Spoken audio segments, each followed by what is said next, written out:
Good evening, my foreign friends. I am Lino. Today, I want to talk about a topic that many foreigners are curious about, and sometimes even shocked by. Do Chinese people really eat dogs and cats? If you search this topic online, especially on Western social media, you will often see images or videos that make it look like this is very common in China. Some people even believe that Chinese people generally eat pets. But the reality is much more complicated. So in this video, I want to explain three things. First, why this stereotype exists. Second, how common eating dogs and cats actually is in China today. And third, why some places in China still keep these traditions, including eating certain wild animals for supposed health benefits.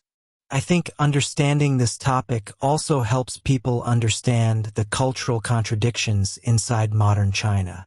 Let's start with the stereotype. One reason many foreigners believe Chinese people eat dogs and cats is because of a very famous event called the Yulin Dog Meat Festival in southern China. Every year, around the summer solstice, the city of Yulin becomes the center of international controversy. Animal rights activists share photos of dogs being transported in cages, dogs in markets, and restaurants serving dog meat. These images spread very widely on the internet. For many Western viewers, it is extremely disturbing. In most Western countries, dogs are family members. They are companions, almost like children. So when people see these images, the reaction is emotional and immediate. But here is the important point. Yulin does not represent most of China. China is a country of more than 1.4 billion people, with huge regional differences. Food culture in one area does not represent the whole country. In fact, among young Chinese people today, eating dogs or cats is increasingly unpopular. If you go to big cities like Beijing, Shanghai, or Shenzhen, most young people will tell you they have never eaten dog meat and don't want to. Many of them keep dogs and cats as pets. China's pet industry has exploded in the last decade. Millions of urban families now treat their pets the same way people do in Europe or America. You can see pet cafes, pet hospitals, pet clothing stores, and even luxury pet hotels. So the idea that Chinese people eat pets is increasingly outdated, especially when talking about younger generations in cities. However, this does not mean the practice completely disappeared. In some rural areas, especially among older generations, eating dog meat is still considered normal. For them, dogs were traditionally working animals, not pets. In farming villages, dogs guarded houses or helped with hunting. When the animal got old, it sometimes became food. This way of thinking is very different from modern urban culture. And cultural habits can last for generations. Another reason dog meat consumption still exists in some places is because of traditional beliefs about health. In parts of southern China, some people believe dog meat can warm the body, especially during winter. This idea comes from traditional Chinese food philosophy, which divides foods into hot and cold categories. Dog meat is considered a hot food that increases energy and circulation. Whether this is scientifically true or not is another question, but the belief still exists among some people. And this health belief is not limited to dog meat. In certain regions, some people also believe eating rare or wild animals can improve health or extend life. For example, things like snakes, turtles, or certain wild animals have historically been used in traditional dishes.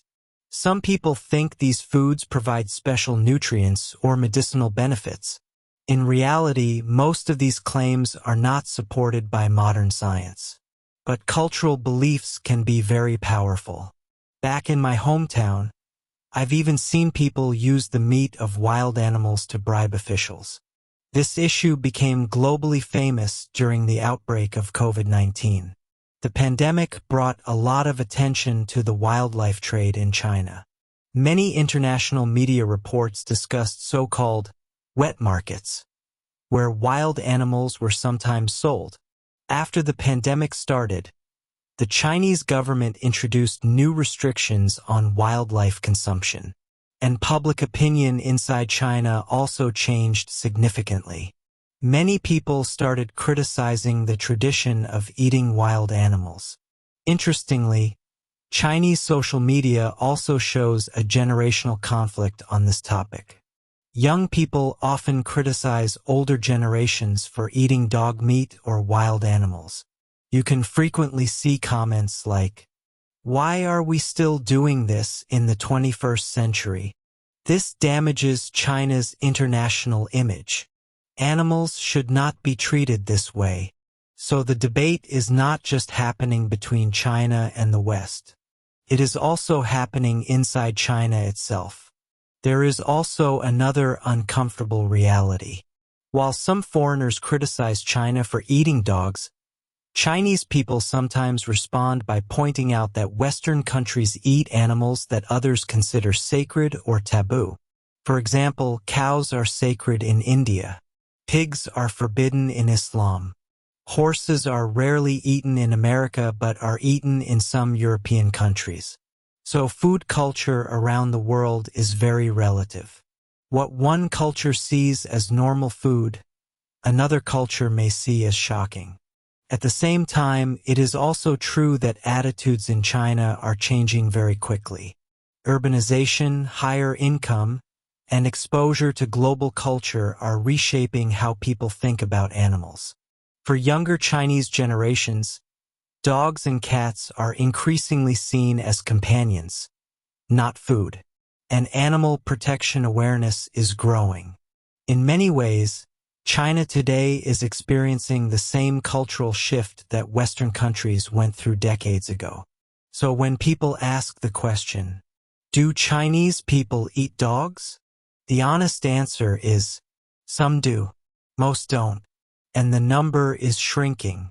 China is a massive country with many different traditions, and those traditions are evolving.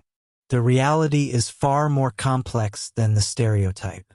Understanding this complexity is important, because stereotypes may be simple but reality rarely is.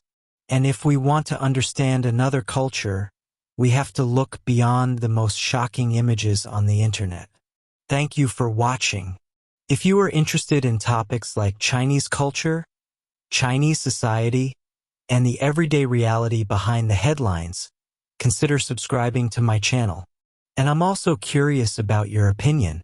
In your country, are there foods that foreigners find shocking? Let me know in the comments. See you in the next video.